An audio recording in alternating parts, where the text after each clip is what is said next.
Watchmen on the Pod. All right, we are going to finish book 3 of Augustine, The City of God Against the Pagans, edited by R.W. Dyson. We are in chapter 25, and as I said, we will finish book 3 today. Yes. Hopefully, we can do book 4 too. Not right now, but we'll do this one first. Here we go. Of the temple of Concord, established by decree of the Senate in the place where these seditions and massacres had taken place. Excuse me. It was truly a gracious decree of the Senate by which a temple of the Concord was built on that very spot where the dreadful tumult had occurred and where so many citizens of all ranks had fallen. This was done so that a testimony to the punishment of the Gracchi might strike the eye and stir the memory of all who addressed the assembly.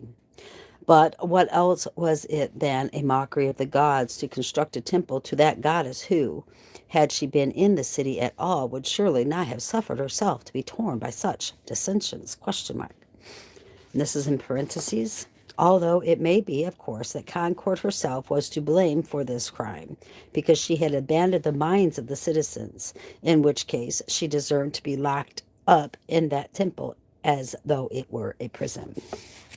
Why then, if they wanted the temple to be in harmony with recorded fact, did the Senate not erect there a temple to discord instead? I'm sorry, but that was funny. Okay. Can any reason be given why Concord should be regarded as a goddess and discord not? Why should we not regard both as goddesses, but the one as good and the other bad, according to the distinction of Labeo? His reason for making this distinction seems to have been, quite simply, that he noticed in Rome one temple dedicated to fever and another to health. Isn't that crazy? Listen to these names. By the same token, therefore, a temple should have been established not only to Concord, but to Discord also. It was indeed to their peril that the Romans chose to live under the anger of so wicked a goddess by omitting to build her a temple. They did not remember that the destruction of Troy had its origin in the resentment of Discord. For when she was not invited with the other gods to the wedding of Pallas and Thetis, she created discord between the three goddesses by placing a golden apple before them. From this arose the quarrel of the deities, the victory of Venus, the abduction of Helen, and the destruction of Troy. Perhaps then she was already indignant that, of all the gods, she had not been thought worthy of a temple in the city of Rome, and had therefore caused the city to be disturbed with such tumults. How much more sorely provoked would she have been then when she saw erected in the place where the slaughter had taken place, in the place, that is, of her own handiwork, a temple to her rival. The learned and wise grumble at us when we laughed at such absurd things, because it is funny, you know. Yet since they do, after all, worship both good and bad deities, they can hardly evade the question concerning concord and discord. Either the Romans have neglected the worship of these goddesses and preferred to them Fever and Bellona, to whom they long ago made shrines, or they have worshipped Concord and Discord also, but Concord abandoned them, while Discord cruelly led them even into civil wars. Chapter 26. Of the wars of the various kinds which followed the construction of the Temple of Concord. They supposed, however, that the Temple of Concord, established within view of the orators and the assembly as a reminder of the death and punishment of the Gracchi, would present a conspicuous obstacle to sedition. Much good it did then, however, as it indicated by the worst events that followed. For from that time forth, the orators strove not to shun the example of the Gracchi, but to go beyond what they had proposed. Cases in point are Lucius Saturninus, the tribune of the people, Gaius Servilis, the praetor, pater, and not much later, Marcus Drusus. All these fomented seditions, which, first of all, occasioned bloodshed, most grievous even then, and next the social war, by which Italy was so bitterly afflicted, and reduced to astounding a state of devastation and destruction. Then came the servile war and civil wars. Excuse me, I'm sorry. What battles were fought during the Servile War? What blood was shed, and only so that almost all the people of Italy, upon whom Rome's dominion so largely depended for its strength, should be conquered like savage barbarians. The writers of history have hardly found a satisfactory explanation of how a conflict begun by so tiny a number, that is, by fewer than 70 gladiators, came to expand into the servile war by the addition of so great a number of fierce and cruel men.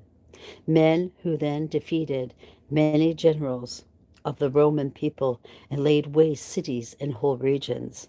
Nor was this the only servile war, for before this the province of Macedonia and later also Sicily, the sea coast of Italy, were depopulated by bands of slaves also, whose eloquence can adequately describe either the horrors which the pirates first committed during their robberies or the wars which they afterwards waged against Rome. Chapter 27. Of the civil war of Marius and Sulla. The hands of Marius were stained with the blood of many citizens, whom he had slain because they belonged to the opposing faction. When he was overcome and fled from the city had hardly recovered its breath, when, to use Cicero's word, Cinna then made himself master in alliance with Marius. Then, indeed, the most illustrious men were slain and the lights of the city extinguished. The cruelty of this victory was afterwards avenged by Sulla, but it is impossible to describe how many citizens were lost and how great a calamity had befallen the commonwealth. Wow. Moreover, vengeance of Sulla did more than harm if the crimes which it was intended to punish had been left unpunished.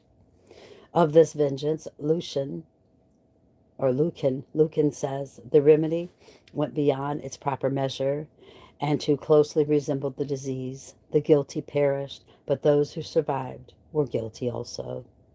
In that war between Marius and Sulla, and not counting those who fell in battle outside the walls, within the city itself, the streets, squares, markets, and theaters, and temples were so filled with the bodies of the dead that it was difficult to tell whether the victors had slain more men before the victory in order to become victors, or after it because they were victors. As soon as Marius triumphed and secured his own return from exile, then, leaving aside the various butchers carried out indiscriminately on all sides, the head of the council, Octavius, was exhibited on the speaker's platform in the forum. The Caesars were murdered in their own homes by Fimbria. The two Crasses, father and son, were put to death in one another's sight. Babius and Numeritorus perished when they were dragged with hooks and their entrails scattered. Catulus escaped the hands of his enemies by taking poison.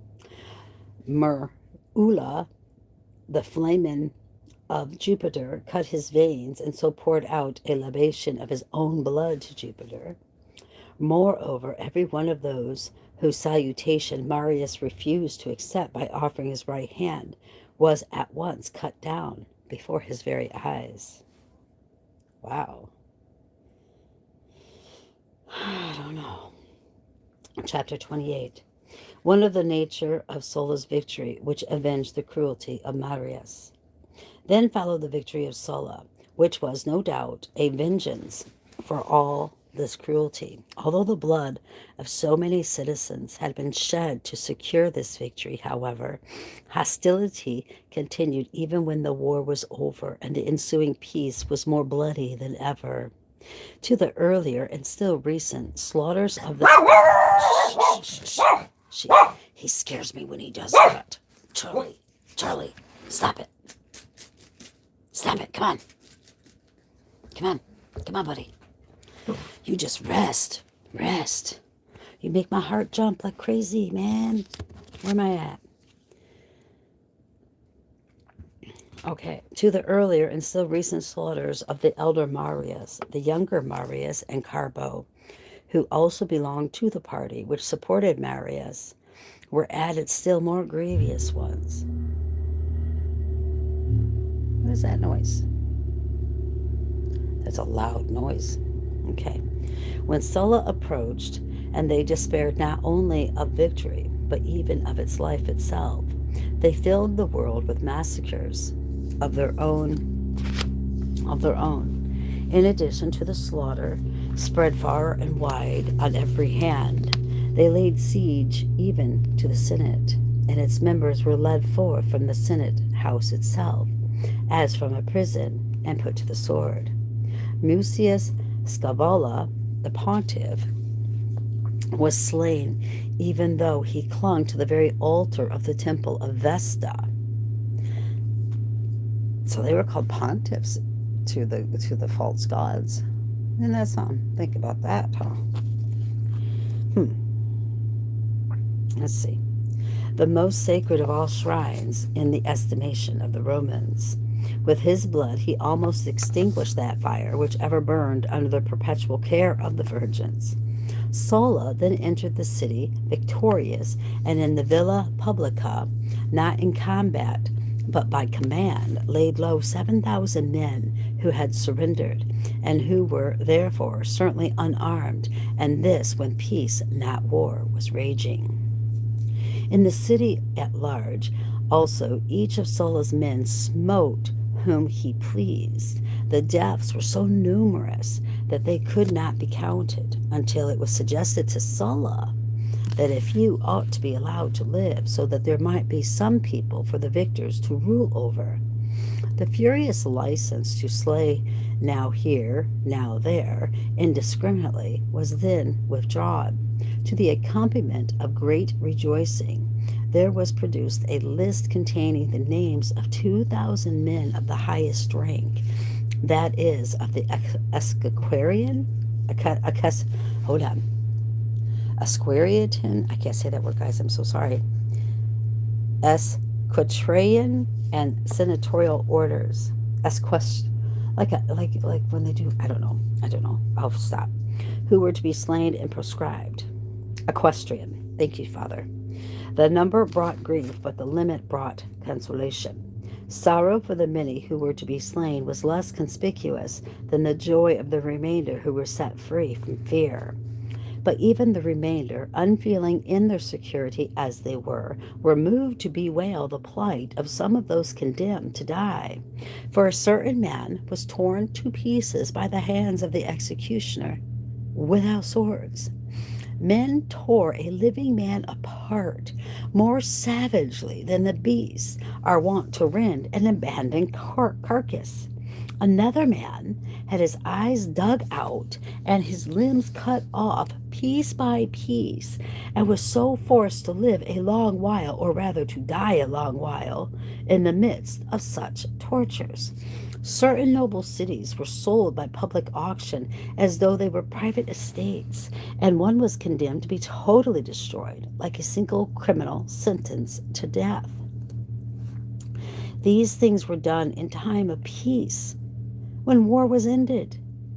They were done not so that victory might be obtained more speedily, but so that, having been obtained, it might not be regarded lightly. Peace vied with war in cruelty and conquered. For the war brought armed men low, but the peace destroyed unarmed ones. During the war, he who was struck might at least strike back if he could, but the object of the peace was to ensure not that those who had survived the war might live, but that they should die without being able to resist. Chapter 29, a comparison of the Gothic invasion with the disasters which Rome sustained at the hands of the Gauls, or the authors of the Civil War. What rage displayed by foreign nations, what ferocity of the barbarians can match the horror of this victory of citizens over citizens? Which of the attacks that Rome witnessed was more destructive, more foul, more bitter? The Gallic invasion of long ago, and the more recent invasion of the Goths, or the ferocity of Marius and Sulla, and of the other men of great renown who supported them? It is as if the Romans' eyes were to attack their own limbs. The Gauls indeed massacred whatever senators they could find in the city outside the stronghold of the capital, which was the only place successfully defended. But at least they sold life in exchange for gold to those who were already entrenched on that hill. After all, they could equally well have devoured that life by means of a siege, even though they were not able to destroy it with a sword. The Goths, by contrast, spared so many senators that the wonder of it is that they slew any at all. Sulla, however, established himself as victor, while Marius still lived in that very capital which had been successfully defended against the Gauls. It was from there that he issued his bloody decrees, and when Marius escaped by fleeing, although he was soon to return, fiercer and bloodier than before, Sulla in the capital deprived many persons of life and property, even by senatorial decree. Then, when Sulla departed, what did the faction of Marius regard as sacred? For they did not even spare Mucus, a citizen, senator, and pontiff, clinging in piteous embrace to that very altar where, as they say, the fate of Rome resides. Moreover, Sulla's final list of proscriptions, say nothing of the innumerable other deaths, cut the throats of more senators than the Gauls were able even to plunder. Wow, that is insane. Chapter 30. Of the numerous and most grave series of wars which preceded the advent of Christ, how shameless our adversaries are, then how rash, how impudent, how foolish, or rather how mad, when they do not impute those earlier misfortunes to their own gods, yet attribute the more recent ones to our Christ. As the Romans' own authors attest, those cruel civil wars were more bitter than all their foreign wars. Indeed, they deemed the commonwealth to have been not so much inflicted by them as entirely destroyed, but by those wars began long before the advent of Christ, and a chain of causes linked one crime to another. The wars of Marius and Sulla led to the wars of Sertorius and Catiline, the former of whom was proscribed and the latter nurtured by Sulla. There followed the war of Lepidus and Catulus, of whom the one desired to rescind and the other to defend the enactments. Hold on 1 minute.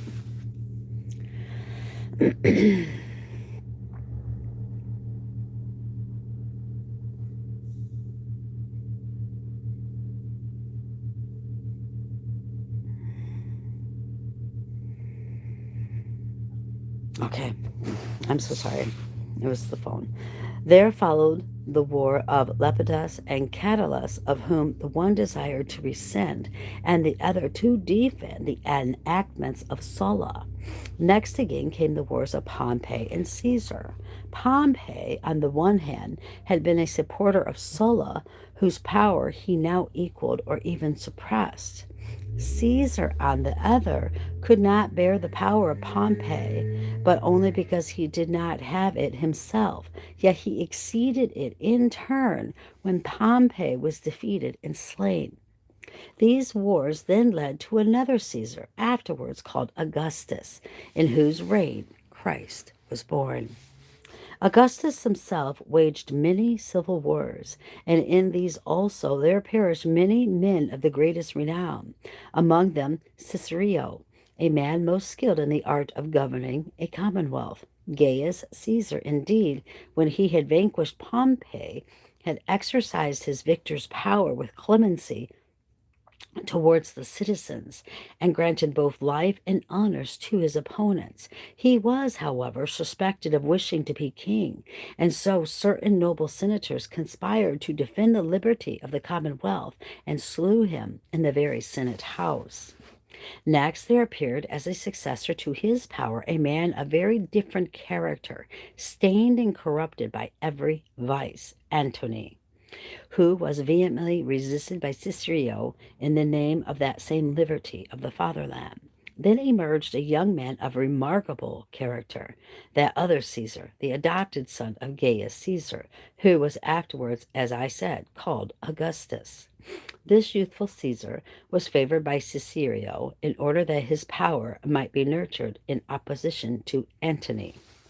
So blind and unable to foresee the future was Cicero that he hoped that when the dominion, hold on, of Antony had been repulsed and crushed, Augustus Caesar would restore liberty to the commonwealth.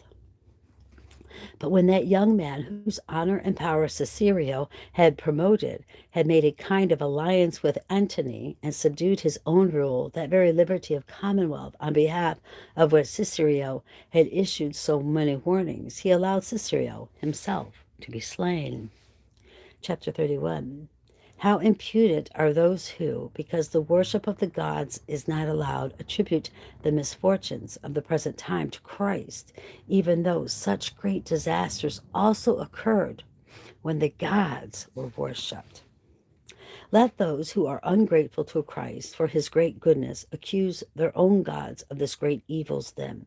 It is certain that when these evil deeds were done, the altars of the divine beings were warm with Sabaean incense and fragrant with fresh garlands. Then their priesthoods were renowned, their shrines were repleasant,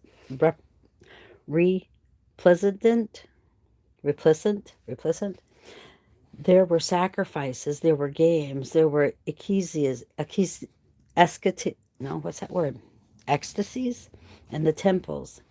Yet the blood of so many citizens was still shed indiscriminately by citizens, not only in other places, but also indeed in the midst of the very altars of the gods. Cicero did not choose to seek refuge in a temple because Musus had already chosen to do so in vain. Those, however, who now reproach the Christian age have far less reason to complain than Cicero or Musus, for they either fled for sanctuary to those places most deeply hallowed to Christ, or were indeed led into those places by the barbarians themselves, so that they might live. Omitting the many instances that I have already cited, and not calling to mind others too tedious to mention, this much I know, and anyone who judges impartially will readily acknowledge it, that if the human race had received the teachings of Christ before the Punic Wars, and if, thereafter, so great a devastation had been visited upon Europe and Africa by those wars, there is no one of those whose accusations we now suffer who would not have attributed such misfortunes to the Christian religion. Their reproaches would have been still more intolerable if, still speaking of matters which specifically concern the Romans, the Christian religion had been received and spread abroad before the invasion of the Gauls, or before the flooding of the Tiber, or before the fires that devastated Rome, or before the greatest evil of all, the civil wars. There were other evils too, so incredible when they occurred that they were numbered among the prodigies. But if these things had happened in the Christian age, to whom would they have been imputed but the Christian people, as though they were crimes? I make no mention of those things which were more surprising than harmful, cattle speaking, infants not yet born calling out certain words from their mother's womb, snakes flying, women and hens being changed into the male sex, and other similar things which are recorded in the Romans' books, not of fable, but of history. Whether these things be true or false, they bring no harm to men, but only astonishment. But when it rained earth, when it rained chalk, when it rained stones, not what called hailstones, but real stones, these things were certainly able to do grievous harm. We have read in their books that the fires of Etna, flowing down from the summit of the mountain to the neighboring shore, made the sea boil, so that the rocks were burnt, and the pitch in ships melted. This, at any rate, was no slight harm, however incredible. Again, their authors record that in the same fiery heat, Sicily was buried under so great a quantity of ash that the houses of the town of Catana were destroyed and buried under them. Moved to pity by this calamity, the Romans reduced their tribute for that year. Oh, wasn't that nice of them? Again, in Africa, which had by then become a Roman province, they say that there was a prodigious multitude of locusts, which after they had consumed the fruit and the leaves of trees, were driven into the sea in one vast and measureless cloud. When they were cast up dead on the shore, and the air was polluted by them, there ensued so great a pestilence that in the kingdom of Masnisna alone 800,000 persons are said to have perished, and many more did so in the districts near the coast. Of the 30,000 soldiers then at Utica, they say that only 10,000 survived. Since then we endure such vain reproaches as we do, we are obliged to ask, but why of a reply? If such events were witnessed in the Christian age, which of them would not be attributed to the Christian religion? Yet our adversaries do not attribute such things to their own gods. Rather, they demand that these be worshipped for the sake of escaping present disasters, even though much greater disasters befell those who worship them in days gone by. Wow. All right, next time we will pick up in Book 4, and if by the grace of God, I will begin to do that later on, but this old gal can't help it. It's nap time. So until then, keep your eyes on Jesus, brothers and sisters, and your nose in the book, which is the Word of God. And let us embed the Word of God upon the tablets of our hearts, so you and I will not sin against God or be deceived. You have a great day.